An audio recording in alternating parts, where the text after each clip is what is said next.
শুনেছেন, এটা ছিল বেখারি লাইন। এটা বেখারি লাইন ছিল, কিন্তু আজকে সেটা জান্নাতের বাগান হয়ে গেছে। সুবহানাল্লাহ। প্রতিদিন আমরা সেটা আসা যাওয়ার পথ হিসেবে ব্যবহার করি। আজকে কিন্তু সেটা আর রাস্তা নাই, সেটা এই মুহূর্তের মধ্যে সেটা জান্নাতের বাগান হয়েছে। বলেন সুবহানাল্লাহ। এই স্থানের মধ্যে আল্লাহর রহমত বর্ষণ হচ্ছে, আর আমরা নবীর দরুদ পাঠ করছি, আমরা আল্লাহর প্রশংসা করছি, কুরআনুল কারীমের তেলাওয়াত হচ্ছে, শানে রিসালাতের বয়ান হচ্ছে, ঈদে মিলাদুন নবীর বয়ান হচ্ছে, নবীর রিসালাতের বয়ান হচ্ছে, আর আমরা সেখানে বেদাতের কোনো কিছু করছি না।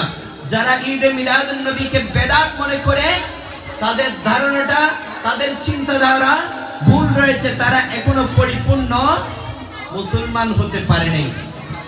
আল্লাহ কুরআনুল হাকীমের মধ্যে বলেন, ইয়া আইয়ুহাল্লাযীনা আমানু দুখুলু ফিস-সিলমি কাফা ওয়া লা তাত্তাবিউ খুতুওয়াতিশ শাইতান ইন্নাহু লাকুম আদুউম মুবিন।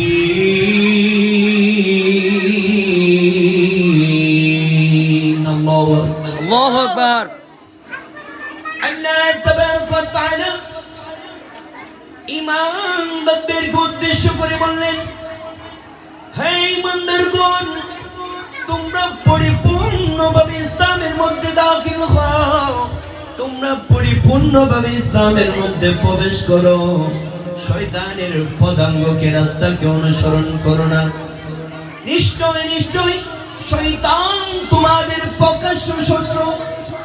তাহলে আল্লাহ ঈমানদারদেরকে উদ্দেশ্য করে বললেন, আমরা যদিও না ঈমানদার দাবি করি, আমাদের সেই দাবির মধ্যে ভুল রয়েছে, ত্রুটি রয়েছে। আল্লাহ বলতে লাগলেন, ও আমার জগৎবাসীরা শুনো শুনো, তোমরা পরিপূর্ণভাবে ইসলামের মধ্যে দাখিল হও, শয়তানের রাস্তাকে, পদাঙ্গকে অনুসরণ করো না। নিশ্চয় নিশ্চয় শয়তান তোমাদের প্রকাশ্য শত্রু। ঠিক কিনা বলেন? ঠিক।